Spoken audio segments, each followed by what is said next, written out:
Hello friends, কেমন আছেন সবাই? প্রবাসী জীবনের একটি ব্লগে আপনাদের স্বাগত জানাই। সকাল 7টার মতো বাজে এখন। একটু তাড়াতাড়ি উঠে পড়েছি, কেননা এই কয়েকদিন ঠান্ডা গরমের জন্য এত দুজনের শরীরটা খারাপ। আমারও শরীরটা খারাপ, ছেলেরও খুব খারাপ, গলার অবস্থা এতই খারাপ।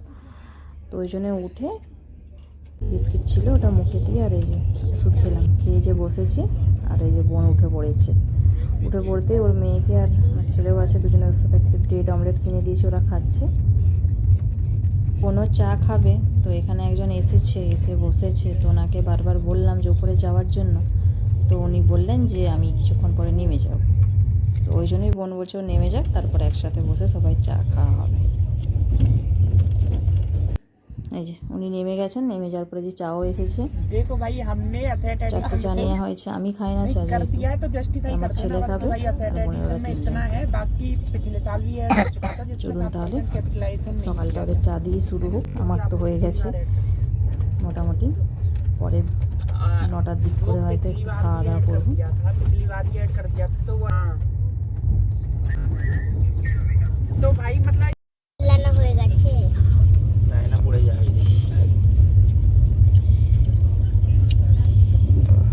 আর কত গুলাবি? তোর খানা তোর গুলাচ্ছে যেমন জ্বালা শেষ নাই তো।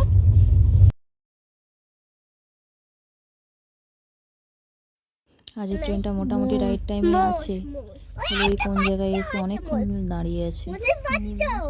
তো বাড়িটা না সারা পর্যন্ত ওর বাচ্চাগুলোকে সামলানো যাচ্ছে না। সকালবেলা কোন সকালে উঠেছে, উঠে আর ওই দুষ্টামি। কি লম্বা আছে, ঠিক লম্বা।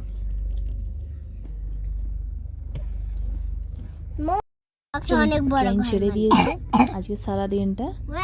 আর রাত্রের কত 2টা আড়াইটার সময় নামানোর কথা আছে, আর স্টেশনে পৌঁছে যাওয়ার কথা। তো ওইখানে কিছুক্ষণ লেট করিয়ে দিল, এখনো অনেকটাই রাস্তা। দেখা যাক, যদি আরো লেট করে দেয় তো ঘর যেতে হয়তো সকাল হয়ে যাবে।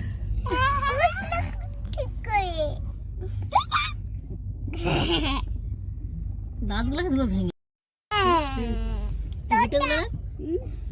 দেখ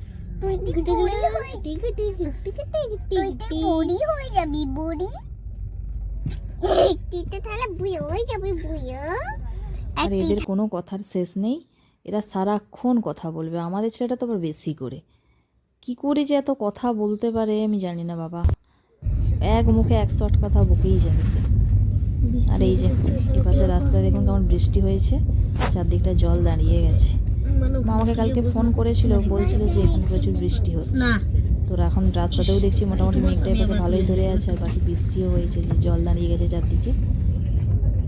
আর এইভাবে সারাদিন যদি বৃষ্টি হয় সেখানে, তো বাড়িতে যেও ভালো লাগবে না।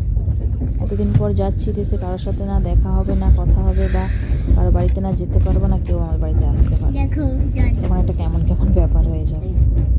আবার কাল বাদ পরশু দিনে আবার দোল আছে। তো দেখা যাক, যদি কমে যায় তো ভালো। মা তো বলছিল যে বৃষ্টি এপাশে হয়নি, ওদের পাশে হয়নি, এপাশে হচ্ছে। আর এই যে ব্রিজটা এত সুন্দর দেখুন, এটা নদী নয় মনে হচ্ছে, না কি আমি বুঝতে পারছি না, দেখা যাচ্ছে না, ওটা একটা ঝিলের মতো লাগছে। আর দেখুন বাচ্চাগুলো এরকম চিল্লাচ্ছে।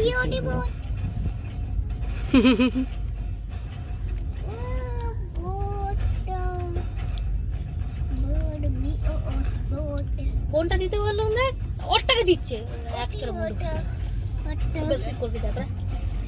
আমার কোনটা দিতে বললো, আমি তো জীবনেও দেখিনি। আমি বোটে চেপেছি, আমি চাপিনি। আমি জায়গাটা এসেছিলাম, আমি জায়গায় এসেছিলাম। আমরা এখানকে কেউ আসেনি, ও আমার ছেলে চলে এসছে এখানে। সত্যি কথা বলতে পারে বাবা, লোক শুনলেই বলবে বাবা কত জায়গায় না ঘুরেছে। এই জায়গাটা তবে খুব সুন্দর, চারদিকে বোট রাখা আছে। এটা কোনো তীর্থস্থান একটা বোট এখানেই পাল। জায়গার এই জলটাও কিন্তু খুব সুন্দর, হালকা নীল রঙের জলটা। তার সাথে ওই পাশে একটা দূরে মন্দির দেখা যাচ্ছে, জানি না কি মন্দির এটা। হয়তো নদীর জল আরো বেড়ে যায়।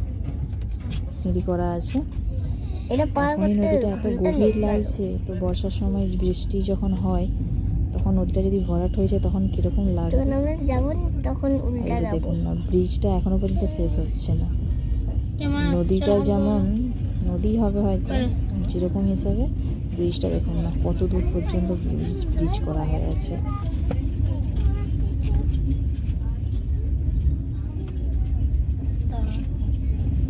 চলুন, সকাল গড়িয়ে এখন দুপুর হতে যায়। দুপুরে খাওয়া দাওয়া করে নিয়েছি। খাওয়া দাওয়ার পরে দেখুন এদের অবস্থাটা, সারাক্ষণ দুষ্টামি করছে। এদের কী করে আজকে এখনো মোটামুটি রাত পর্যন্ত তো অন্তত কাটাতেই হবে। কাল সেই কখন হয়তো ভোরে নামাবে, রাতটুকুন ঘুমিয়ে পড়বে, কিন্তু সারা দিনটাই সামলানো এদেরকে মুশকিল। এরকম দুষ্টামি করছে। বোন শুয়ে পড়েছে, তাকে একটু শান্তিতে শুতে দিচ্ছে অবস্থা। আর এই ট্রেনটা যেখানে সেখানে দাঁড়িয়ে যাচ্ছে। যদি তাড়াতাড়ি একটু বাড়িতে পৌঁছাতাম তো ঘর যেতে এখন কটা বাজবে তার ঠিক ঠিকানা নেই। যদি পারফেক্ট টাইম 2:30টার সময় রাত্রি নামিয়ে দেয় না, ঘর যেতে ঠিক 6টা বেজে যাবে। মানে একদম সকালবেলায় কেউ না উঠতে উঠতেই আমরা পৌঁছে যাব। সারাদিনটা মোটামুটি জ্যাকেট পরে তো কেটে গেল। খাওয়া দাওয়ার পর এরকম দুষ্টামি, সেসব বন্ধ করে কিছুক্ষণ ঘুমিয়ে পড়েছিল। যা ঘুম থেকে সবাই উঠেছি দেখি এরকম সন্ধ্যা হয়ে গেছে। তো আর কিছুক্ষণ পরে দেখি কি নাস্তা বাস্তা দেয়। নাস্তা খেয়ে একটু বসবো, তারপর রাত্রে খাবার খেয়ে একদম ওদেরকে শুয়ে দেবো। আর ট্রেনে বসেই বা কী করবো, ওই তো দুষ্টামি। সারাদিন তবুও গাছপালা দেখেছে, এখন রাত্রে আর কী বা দেখবে। দেখতে দেখতে রাত হয়েই এসছে একদম। এখন তো বলছে গাড়ি কিছুটা লেট আছে, দেখা যাক কখন নামাই সেখানে। একদিকে ভালো, কেননা রাত্রি 2:30টার সময় তো ঘুমের মাঝখানে বুঝতেও পারবো না যে কোথায় আসলাম, কি হলো না হলো। আর এই রাত্রি 2:30টার সময় বাচ্চাগুলোকে তুলে নিয়ে আবার গাড়িতে শিফট হওয়াটাও যেন কি বিরক্তির কাজ। নিজেদেরকেও কিছুটা বিরক্ত লাগে, কেননা এত সব লাগেজপত্র সব আছে, এইসব ট্রেন থেকে নামানো, তোলা, আবার গাড়িতে সব শিফট করা। কেননা আমার হাওড়া থেকে যেতে হবে প্রায় 3-3.5 মতো রাস্তা, আবার আমাকে যেতে হবে। তো জার্নিং করে করে মোটামুটি কি বলবো, আর সে যে কষ্ট। ওই জন্য বছরে একবারের বেশি আসাটা আমার ভালো লাগেনি। বারবার এই যাতায়াত জার্নিংয়েই তো কষ্ট বসি। ট্রেনে কোনো কিছু ব্যাপার না, কিন্তু যখন জার্নিংটা হবে এখান থেকে হাওড়া থেকে যখন যাব সে পাশে, রাস্তাটাও অতটা ভালো নয়। যে রাস্তা পরিষ্কার সেটাও অতটা নয়। আবার আসার সময় ঠিক বাড়ি থেকে আবার হাওড়াটায় আবার গাড়ি করে অতটি রাস্তা জার্নিংই যত কষ্ট আমাদের। ছেলের অ্যানুয়াল পরীক্ষাটাও শেষ হয়ে গেছে, মাত্র 10 দিনের ছুটি। তো ওই ছুটিতে কোনো দিন কোথাও যাইনি বা দেশকেও আসিনি আমি। তো এবারে হচ্ছে মায়ের পুজোটা আছে বলে, যার জন্যই মেন যাই। তো যাচ্ছি 20 দিনের জন্য। তো 20 দিন পরে আবার ব্যাক করবো, পাপাও যাবে। তারপরে ওখানে থেকে কিছু কাজ আছে ব্যাংকে, সব কিছু কাজ মিটিয়ে তারপরে একসাথে চলে আসবো। তো হয়তো বৈশাখের শেষে বা জ্যৈষ্ঠ প্রথমের দিকে আরেকবার যেতে পারি। মানে বোনের হচ্ছে বিয়ের কথাবার্তা চলছে। তো যদিও আমার থাকলে হতো, কিন্তু ছেলে আবার স্কুল খুলে দেবে, তো যার জন্য আর থাকা হবে না। আবার নিয়ে এসে ওকে স্কুলে পরের বছরের জন্য ওই যে বইপত্র বা রেজাল্ট সমস্ত কিছু নিয়ে ওকে ক্লাসে ভর্তি করতে হবে। তো যার জন্যই আর যে একবারে থেকে যাব একদম সব কিছু কাটিয়ে আসবো সেটাও আর হবে না। তো ওই 20 দিনের মধ্যে যাতায়াত করবো, ঘুরে চলে আসবো। এসে বাড়িতে থেকে কিছু স্কুলের সব কিছু এগুলো করে দিয়ে তারপর আবার যাব বলতে যাওয়ার এখনও ঠিক নেই, যদিও বিয়ের কথাবার্তা হচ্ছে। তো যদি হয় তবেই, না হলে আর আসার ইচ্ছে নেই। আর এদের অবস্থাটা দেখুন না, রাত্রেবেলা দুটি খাওয়া দাওয়া হয়েছে কি হয়নি, এত উৎপাত করছে আমার ছেলেটা। দেখুন সবসময় যেরকম উৎপাত করে, পাশাপাশি আরও তো সবাই আছে। কে কোথায় কি বলবে না বলবে আমার একটু শুনতে ভালো লাগে না। বলে না কেউ কিছু যদিও বা, তো সবসময় এরকম দুষ্টামি করলে কি আর ভালো লাগে? বলছি মুখে এত চুপচাপ বসতে না। আমি যদি একা থাকতাম, আর বাবা থাকলে কিছু বলতো না, চুপচাপই থাকতো। মাসি আছে তো, ওই জন্য ওর দুষ্টামির লিমিটটাও বেড়ে যাচ্ছে। চলুন আজ রাতটুকুন কেটে যাক, দেখি কাল সকালে কখন নামায় আমাদেরকে হাওড়ায়। সকাল 6টার মতো বাজে এখন। তো রাত্রি যেখানে 2:30টার সময় নামানোর কথা ছিল, এখন 6টার সময় হাওড়াতে ঢুকছি। সকালবেলা হাওড়ার পরিবেশটা দেখুন কত সুন্দর, চারদিকটা শান্ত। মধ্যে ঢুকছে এখনও। এই যে আমাদের সব ব্যাগপত্র সব গেটের কাছে রেখেছি। বোনেরা যাবে, কলকাতাতেই থাকবে, আজকের দিনটা হয়তো থাকবে, কাল হয়তো বাড়িতে যাবে। আর আমার জন্য গাড়ি পাঠিয়ে দিয়েছে, সে বললো, ওর বাবা বললো গাড়ি চলে আসবে। তো দেখি এবার নেমে পড়ি, নেমে দেখা হচ্ছে।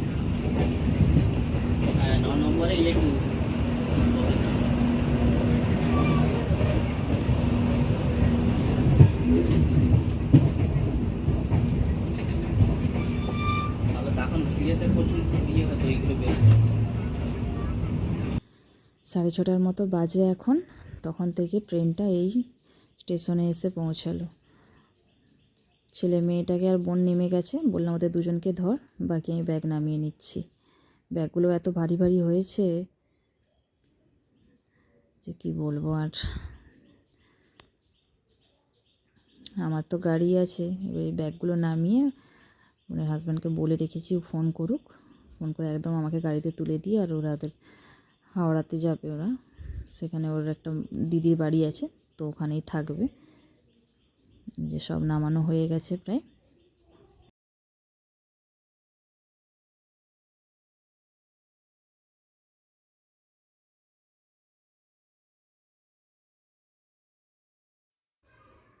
এই যে আমার গাড়ি চলে এসেছে, ওরা ব্যাগগুলো তুলে দিক, তুলে আনলাম, তখন তারপর উঠে যাব। কতদিন পরে যেন দেশের আলো বাতাসটা পেলাম, তার উপরে এই সকালবেলার পরিবেশটা বেশ খুব সুন্দর, ওয়েদারটাও খুব সুন্দর, ঠান্ডা ঠান্ডা। তো মা বলেছিল গরম, তো এই বৃষ্টি হওয়ার জন্য ড্রাইভারও বলছে যে বৃষ্টিটা হওয়ার জন্য একটু হালকা ঠান্ডা আছে, নাহলে কিন্তু রোদটা ভালোই হয়ে গেছিলো, গরমটা ভালোই পড়ে গেছিলো। চলুন আগে বসে পড়ি। এই যে গাড়ি ছেড়ে দিয়েছি, এবারে এটা সাড়ে 3.5 ঘন্টার মতো রাস্তা প্রায় যেতে হবে। তো একটু তাড়াতাড়ি হয়তো পৌঁছে যাব, কেননা এখন সকাল টাইমটায় তো রাস্তা খালিই থাকবে, তো তাড়াতাড়ি পৌঁছে যাব। চলুন।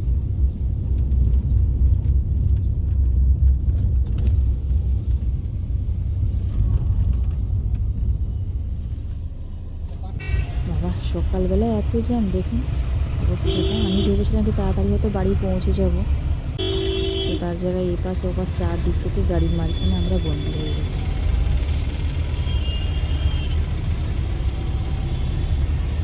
কালকে আমাদের সবার রাতের ঘুমের 12টা বেজে গেছে। এমনিতেই একটু লেট ছিলই, তো ভেবেছিলাম হয়তো 4টা বা 4:30টার দিকে হয়তো হাওড়ায় পৌঁছে যাব। তো সারা রাতটা মোটামুটি ভালোই গাড়িটা চলেছিল, এই আসানসোলে এসে 1-1.5 ঘন্টার মতো লেট করিয়ে দিয়েছে। ওখানে জানি না কি হচ্ছিল কে জানে, তো ওইখানে এত পরিমাণ লেট হয়ে গেছে, যার জন্য আসতেও এখন 6:30, এখন তো 7টা বাজতেই যায়। বাবা এই পাশে দেখুন এত কুয়াশা হয়েছে, আমাদের দেহরাদূনে তো কুয়াশা কিছু দেখাই যায় না, এই পাশে দেখুন গোটা কুয়াশায় পুরো ভর্তি হয়ে গেছে, একে জ্যাম হয়ে গেছে চারদিক, আর এদিকে কুয়াশা এদিকে ভর্তি হয়ে গেছে। চলুন এইভাবেই যেতে হবে, আর কি করা যাবে। একটু ঘুমিয়েও নিই, এখন তো 3.5 ঘন্টা রাস্তা।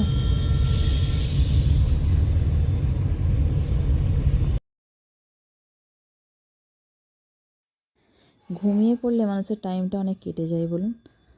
ঘুমিয়ে পড়েছিলাম, এই যে ঘুম থেকে উঠে দেখি একদম ঘরের কাছাকাছি পৌঁছে গেছি। ওই যে আমাদের বাড়ি, এখনও মোটামুটি বাড়ির কাজ চলছে, আর এই এখন 8টা বাজছে, এই বাড়িতে আসলাম। আর এসে এই যে বাড়ির একটা নতুন সদস্য, এটা হচ্ছে কাকা কাকিমা, সবাইকে দেখলাম। আর এই ছোটো পুচকুটা অনেক বড় হয়ে গেছে, ওইটা আমাদের একটা ননদিনী হয়। তো চলুন বাড়িতে চলে এসেছি।